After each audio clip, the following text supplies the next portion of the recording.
Imagine America in 1812. It is a young, boisterous nation, barely a generation removed from its revolutionary birth, teeming with an almost limitless ambition for expansion. To the north lay British North America, the vast, sprawling territory we now know as Canada. To the eyes of politicians in Washington, it looked less like a neighboring country and more like low-hanging fruit, ripe for the plucking. They believed victory was all but assured. Thomas Jefferson himself famously declared that the conquest of Canada would be a mere matter of marching. But history has a way of upending the most certain of predictions. What if I told you that this seemingly inevitable annexation was stopped cold, not just by defensive grit, but by a series of audacious, high-stakes counterattacks that completely flipped the script on the invaders? Prepare to step back into a forgotten theatre of war, where a grossly outnumbered collection of professional soldiers, local militia, and indigenous warriors pulled off one of the most stunning reversals in military history, securing the future of a nation that was never supposed to exist. To understand how close Canada came to being extinguished, we must first grasp the sheer scale of the disparity between the belligerents. In 1812, the United States boasted a population of roughly 7.5 million people. British North America, split between Upper and Lower Canada, held perhaps 500,000 souls. The arithmetic of war was brutally simple. The Americans had the manpower, the resources, and the initiative. The timing seemed perfect for the Americans. Great Britain was locked in a titanic, existential death struggle against Napoleon Bonaparte across the Atlantic. The British Army was stretched to its breaking point, fighting on the Iberian Peninsula, and the Royal Navy was fully committed to blockading Europe. The last thing London wanted, or could afford, was another war on a distant frontier. The defence of Canada was, by necessity, an afterthought, driven by a complex mix of grievances, including British maritime restrictions that choked American trade, the impressment of American sailors into the Royal Navy, and a fervent belief in manifest destiny, the idea that the entire continent was destined to be American territory.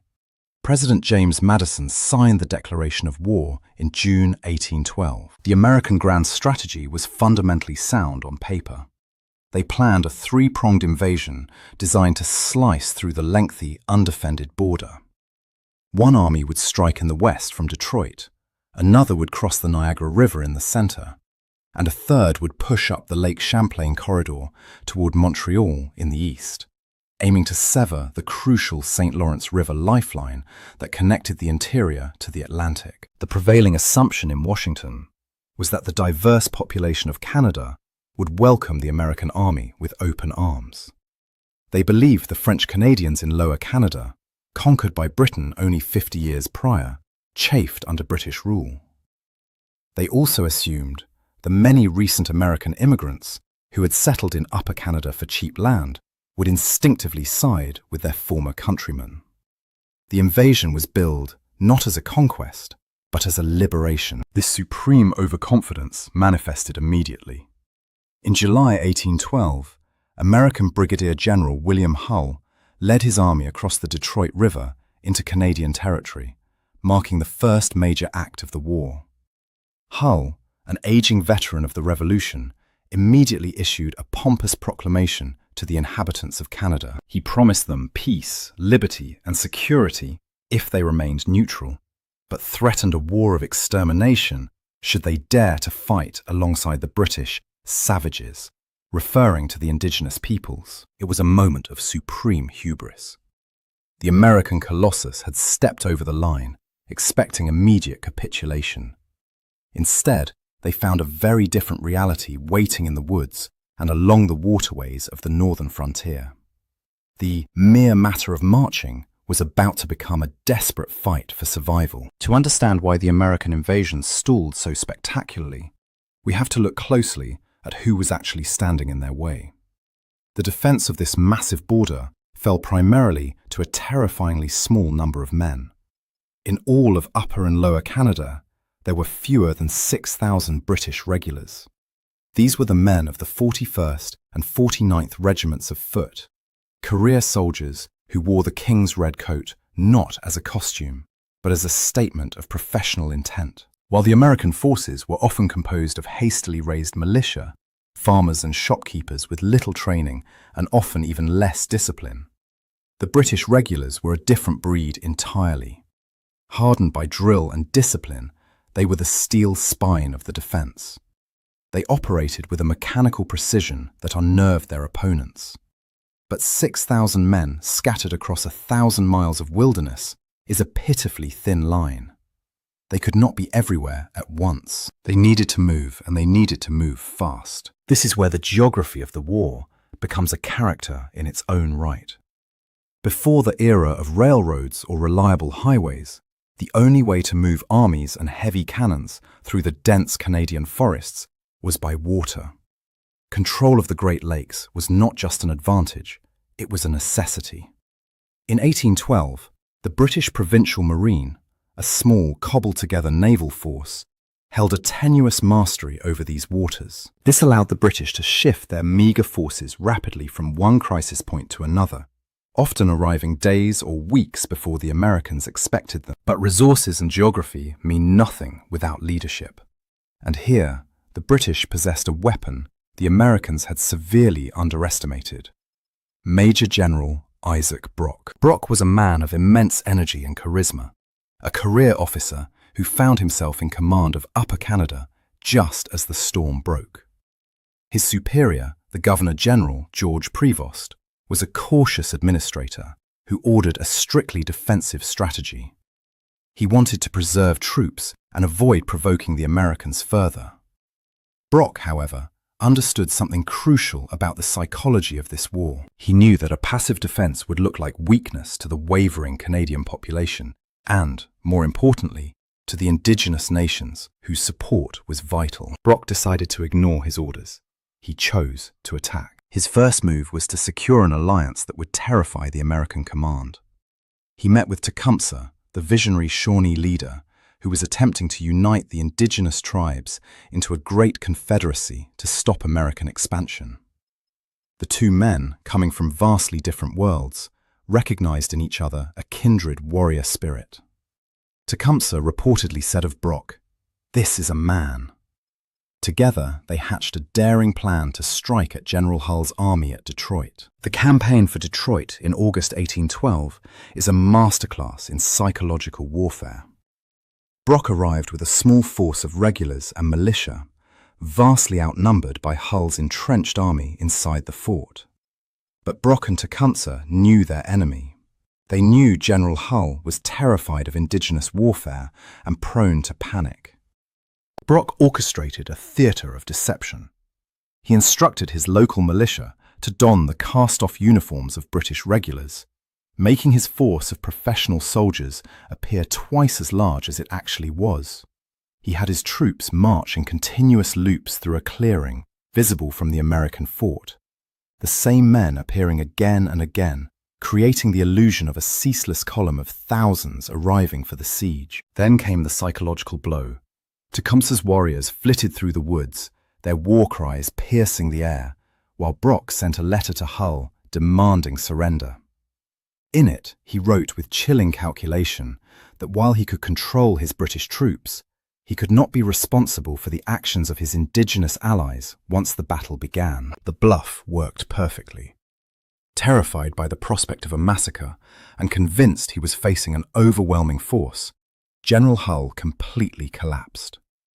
On August 16, 1812, without a single shot being fired in defense, Hull surrendered the fort, his entire army of 2,500 men, and the Michigan Territory to Isaac Brock. It was an electrifying victory. In one stroke, the British had secured their western flank, captured invaluable supplies, and shattered the myth of American invincibility. The shockwave of Detroit rippled across the continent. It galvanized the Canadian militia, who realized the Americans could be beaten. It solidified the indigenous alliance, bringing thousands of warriors to the British cause. And it proved that the defense of Canada would be aggressive, unpredictable, and surprisingly lethal. But the war was far from over, and tragedy was waiting just around the corner. The euphoria of Detroit was short-lived. The American juggernaut, though bruised, was already regrouping for a second, more determined strike. This time, the hammer would fall on the Niagara frontier, the narrow strip of land separating New York State from Upper Canada. Here, the Niagara River churns violently between the two nations, a natural barrier that was about to become a graveyard. In October 1812, barely 2 months after the miracle at Detroit, the Americans launched their center prong. Under the cover of darkness, an invasion force began rowing across the turbulent river toward the village of Queenston. Their objective was to seize the high ground, the heights, which commanded the entire region. If Queenston Heights fell, the British defensive line along the Niagara would crumble. General Brock was at Fort George, miles away, when the sound of distant cannon fire woke him. True to his nature, he didn't wait for his main army to assemble. He leapt onto his horse and galloped furiously toward the sound of the guns, his personal aide-de-camp racing to keep up. When Brock arrived at Queenston, he found a chaotic scene. The Americans had found a hidden fisherman's path up the steep cliffs and had already captured the Redan Battery, a crucial artillery position high on the slope. Brock knew that if the Americans were allowed to fortify that position, the battle was lost. In the heat of the moment, the impulsive brilliance that had won Detroit ultimately doomed him. He rallied the nearby troops, mostly men of the 49th Regiment and local militia, and led a direct frontal charge up the steep, muddy slope to retake the gun. It was a gallant, desperate act. As he waved his men forward, sword in hand, an American marksman stepped out from the brush and fired. The bullet struck Brock in the chest. The savior of Upper Canada died almost instantly. For a moment, it seemed the defense of Canada had died with him. The British attack faltered and they fell back. The Americans held the heights. They had the numbers, the position, and the momentum. But the Battle of Queenston Heights was not decided by a general's charge. It was decided by the very people the Americans had dismissed. While the British regulars regrouped, a terrifying sound began to echo through the autumn woods. The war cries of the Grand River warriors. A force of Mohawk and other Haudenosaunee fighters, led by Chiefs John Norton and John Brant, began a masterful skirmish action against the American flanks. Outnumbered and outgunned, these indigenous warriors used the terrain to perfection, pinning down the massive American force with constant harassing fire. They bought critical hours for British reinforcements to arrive. General Roger Sheaffe, Brock's second-in-command, a man far more cautious and methodical than his predecessor, marched his troops on a long flank march to gain the heights from the rear. When the final attack came, it was a coordinated hammer blow. British bayonets swept in from one side, militia from the other, and the indigenous warriors closed the trap. The American invaders, trapped against the precipice of the Niagara Gorge, with the roaring river hundreds of feet below, panicked. Some threw themselves over the cliffs to their deaths, rather than face the scalping knife they so feared. Over 900 Americans surrendered. The invasion had been crushed, but the cost was astronomical. The British had lost their most charismatic leader. The victory at Queenston Heights proved that the regulars, militia, and indigenous allies could fight as a cohesive unit, but it also signaled a darker turn in the war. The initial chivalry was fading. The conflict was becoming a grinding, bloody stalemate, where no quarter would be asked and none given. As 1813 dawned, the Americans, stung by repeated humiliations, began to learn from their mistakes. They realized that to take Canada, they didn't just need to march, they needed to bleed. And the bloodiest days were yet to come. By late 1813, the American strategy shifted its focus to the jugular. They realized that pecking away at the edges in Detroit or Niagara was futile if the head remained intact. The head was Montreal. If the Americans could capture Montreal, they would choke off the St. Lawrence River, severing the supply lines between the Atlantic Ocean and the Great Lakes. The entire British defense in the interior, starved of ammunition and reinforcements, would wither and die. To deliver this death blow, the United States assembled its largest invasion force yet. A massive pincer movement was devised. One army would sweep down the St. Lawrence, while another, consisting of over 4,000 men under General Wade Hampton, would march north from Lake Champlain. The American command was banking on a crucial socio-political assumption. They believed that the French Canadians, the habitants, who lived in Lower Canada, modern-day Quebec, had no loyalty to the British crown. Why would they fight for a Protestant king who had conquered their ancestors only 50 years prior? The Americans expected them to stand aside, or better yet, join the revolution. They were about to be proven wrong, not by British redcoats, but by a man named Charles de Salaberry and his voltigeurs. De Salaberry was a French-Canadian aristocrat who had served in the British Army across the globe. He returned home to raise a unit of light infantry, the Canadian voltigeurs, composed entirely of French-Canadian volunteers. These were men who knew the forests, knew the rivers, and were fighting not just for a king across the ocean, but for their own distinct culture, their Catholic faith, and their land, all of which they feared would be swallowed by the Protestant, English-speaking American Republic. In October 1813, General Hampton's massive American army crossed the border, moving sluggishly through the dense woods along the Chateauguay River. Blocking their path was de Salaberry, with a motley force of roughly 1,600 men, mostly voltigeurs, fencibles, and indigenous warriors. They were outnumbered nearly 3-1. De Salaberry knew he couldn't win a stand-up fight in an open field. So he turned the landscape into a weapon. He chose a choke point where the river curved, creating a narrow corridor through the forest. There, his men constructed an abattis, a terrifying tangle of felled trees with sharpened branches pointing toward the enemy, effectively creating a wooden wall across the road. When the Americans attacked on October 26th, the forest exploded. The voltigeurs, hidden behind the abattis and scattered in the woods, poured accurate, withering fire into the American columns. The Americans, confused by the dense terrain and the smoke, couldn't see their enemy. They could only hear the screams of their wounded. Then de Salaberry played his masterstroke. He had stationed buglers in different locations deep in the woods, far behind his front line. At his signal, they all began to blow the advance call simultaneously.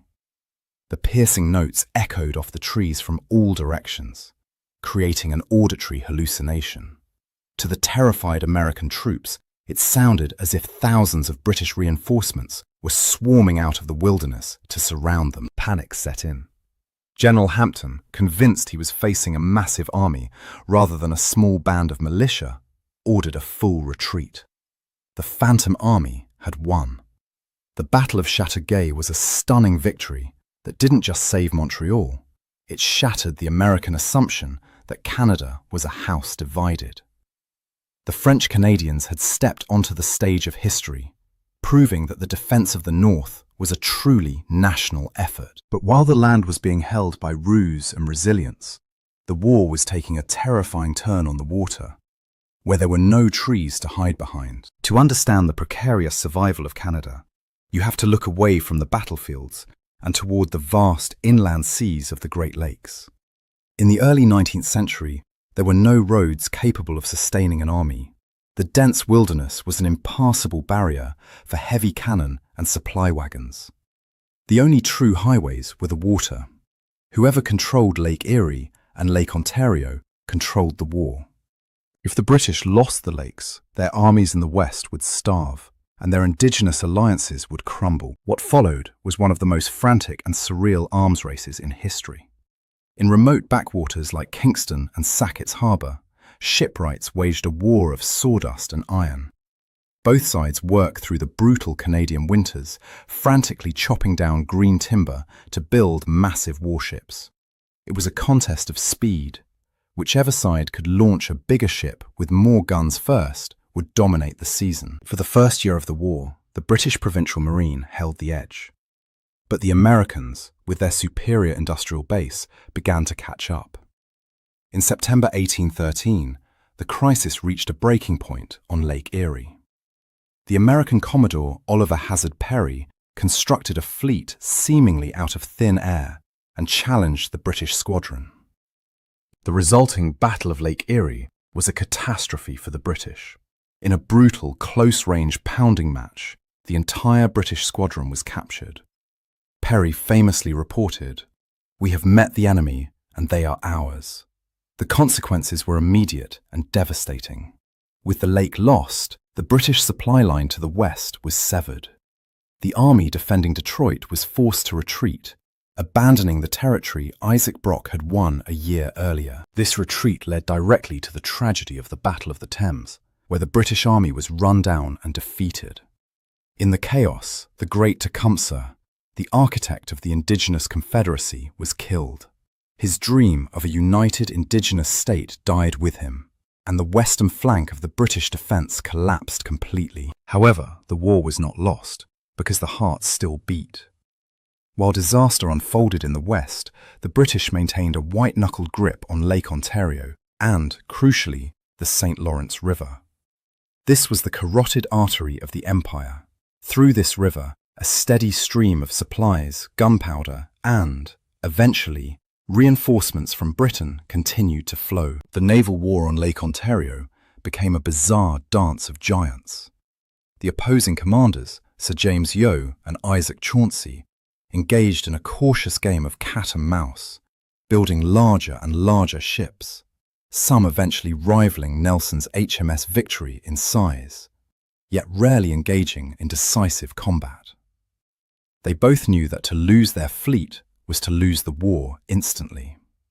By refusing to lose, the Royal Navy kept the lifeline open, and as 1814 arrived, that lifeline would bring a new and terrifying variable into the equation.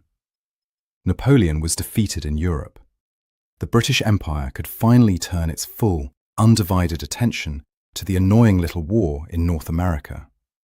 The veterans were coming. By the summer of 1814, the geopolitical landscape had shifted tectonically. Napoleon Bonaparte had abdicated and was exiled to Elba. The Great War in Europe was over. This meant that thousands of battle-hardened British regulars, men who had spent years fighting the finest armies in the world under the Duke of Wellington, were suddenly available for service in North America. They boarded ships bound for Quebec, bringing with them a cold professionalism and a desire to finish this colonial distraction. However, the Americans were not waiting to be crushed. They had spent the winter drilling and training. Under the command of capable leaders like Winfield Scott and Jacob Brown, the American army on the Niagara frontier was no longer a ragtag mob of militia. They were disciplined, uniformed, and eager to prove they could stand toe-to-toe with the British Empire. In July 1814, the Americans launched their final, desperate gamble to conquer Upper Canada. They crossed the Niagara River yet again, capturing Fort Erie and moving north. But this time, they didn't face panicked defenders. They ran headlong into a British force that was digging in for a fight. The collision happened on July 25, 1814, at a place called Lundy's Lane. It sits on a rise of land just a mile from the thundering cataract of Niagara Falls. What followed was not just a battle, it was a horror story. The fighting began in the late afternoon, under a sweltering sun. The British held the high ground, centered around a cemetery where their artillery batteries poured fire down on the advancing Americans. But instead of breaking, the Americans advanced. For the first time in the war, American regulars maneuvered with the precision of Europeans.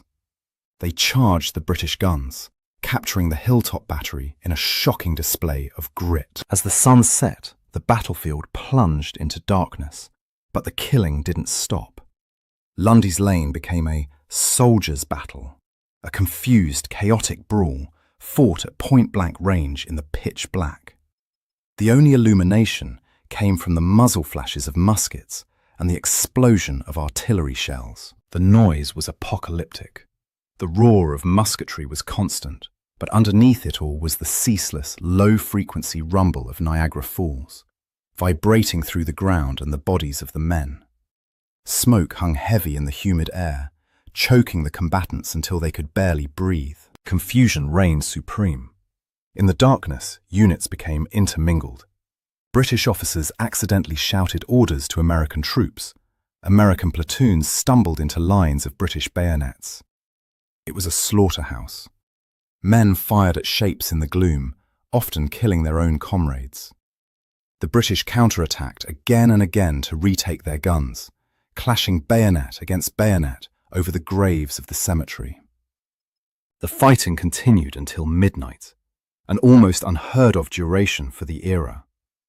By the time the firing died down, both armies were exhausted, dehydrated, and shattered. The casualties were horrific. Over nearly 900 men on each side were killed, wounded, or missing. Tactically, the battle was a confused stalemate. The Americans withdrew from the hill, leaving the British in possession of the field, simply because they had no water and no ammunition left. But strategically, Lundy's Lane was the turning point. The American army had been bled white.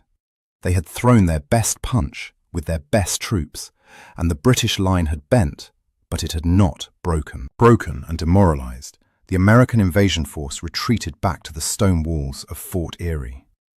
They would never threaten the interior of Canada again. The dream of a quick conquest had ended in a cemetery in the dark. The invasion was effectively over. But the war had one final, brutal lesson to teach. A lesson about the futility of vengeance and the resilience of a people pushed to the brink. Following the carnage at Lundy's Lane, the battered American army withdrew into the strong defences of Fort Erie. The British, sensing blood, followed them and laid siege. What ensued was a wet, miserable, and ultimately futile struggle in the mud. For weeks, the two sides pounded each other with artillery. The British attempted a disastrous night assault that ended in a massive accidental explosion, killing hundreds of attackers in seconds. It was the final, gory spasm of the Niagara Campaign. By November 1814, with winter closing in, the Americans realized the futility of their position. They had no hope of advancing further into Canada.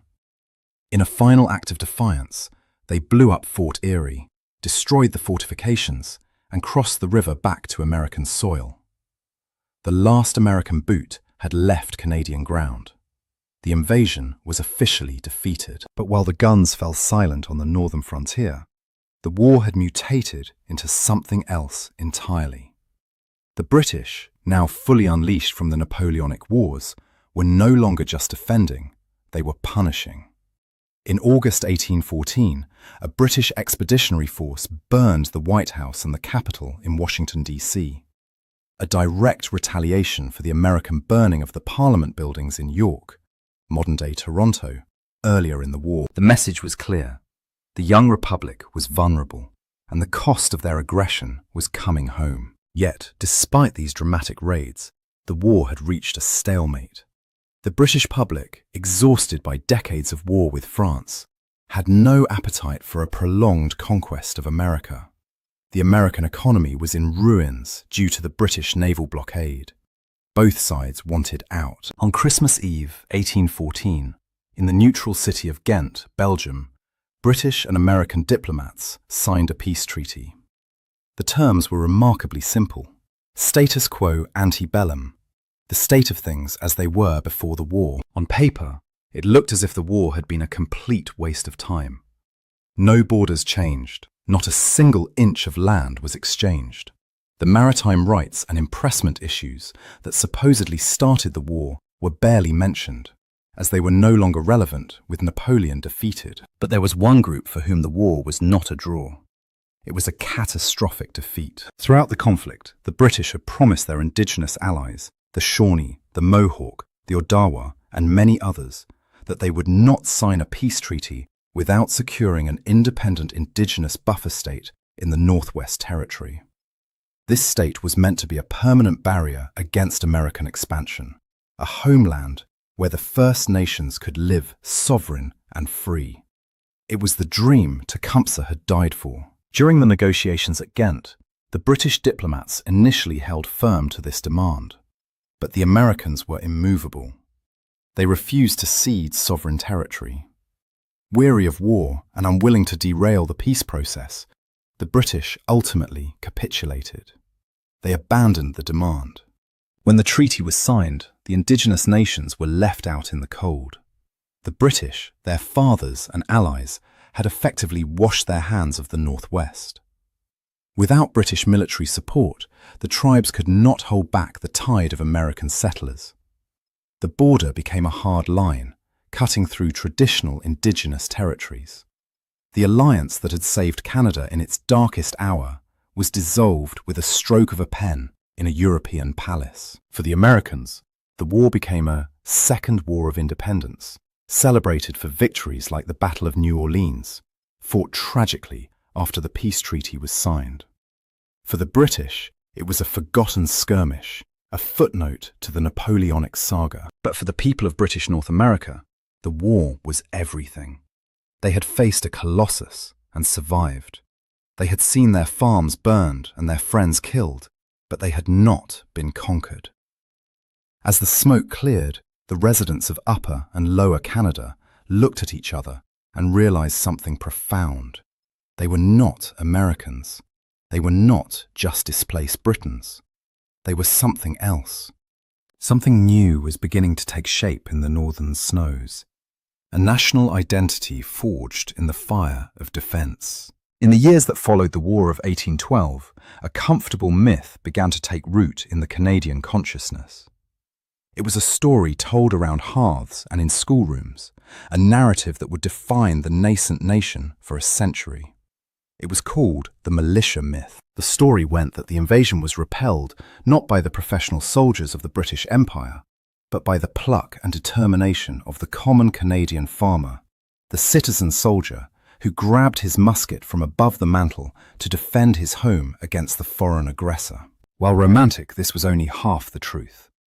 As we have seen, without the steely discipline of the British regulars and the terrifying effectiveness of the indigenous warriors, the militia would have been swept aside in weeks. But myths serve a purpose. This story gave the scattered, disparate colonies of British North America a unifying legend. It told them that they were tough, that they were loyal, and most importantly, that they were distinct from their noisy Republican neighbours to the south. The war cemented the existence of Canada.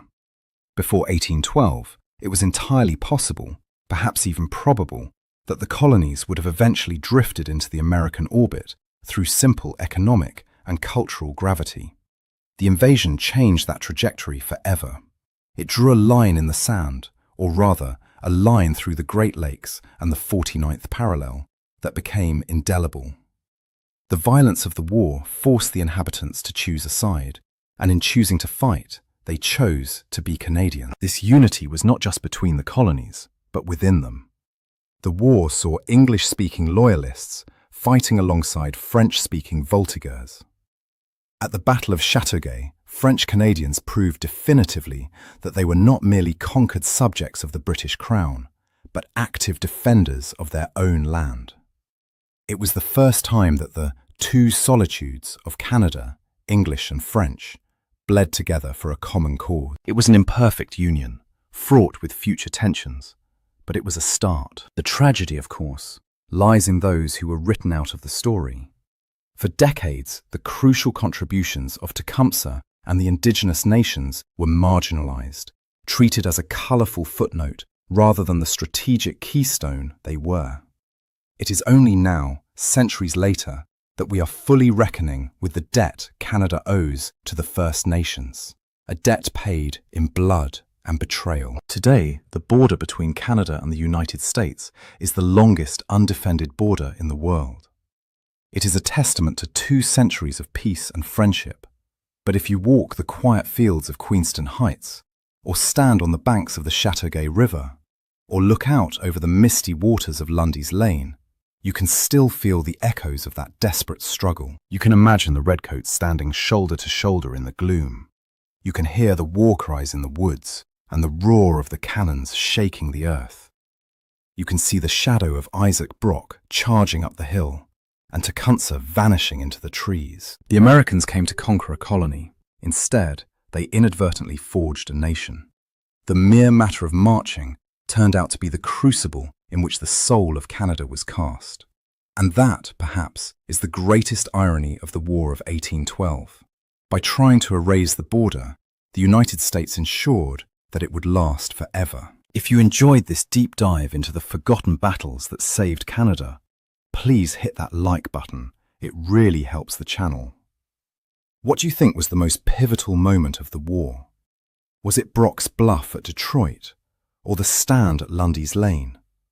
Let me know in the comments below. And if you want to join us for more expeditions into military history, make sure to subscribe and ring the bell so you never miss a video. Thanks for watching.